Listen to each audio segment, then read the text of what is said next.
సాక్షి దినపత్రికలో ఉద్దేశపూర్వకంగా రాసిన తప్పుడు కథనంపై ఏపీ మంత్రి లోకేష్ న్యాయపరంగా పోరాడుతున్నారు. ఈ కేసులో ఇవాళ ఉదయం విశాఖ కోర్టుకు లోకేష్ హాజరు కానున్నారు. పరువు నష్టం కేసులో మంత్రి లోకేష్ క్రాస్ ఎగ్జామినేషన్ జరగనుంది. కోర్టుకు హాజరయ్యేందుకు నిన్న రాత్రే లోకేష్ విశాఖ చేరుకున్నారు. విశాఖ ఎయిర్పోర్టులో లోకేష్ కు టీడీపీ నేతలు స్వాగతం పలికారు.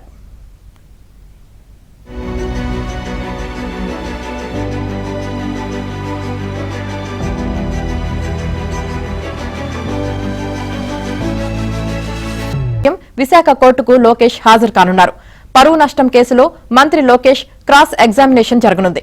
కోర్టుకు హాజరయ్యేందుకు నిన్న రాత్రే లోకేష్ విశాఖ చేరుకున్నారు.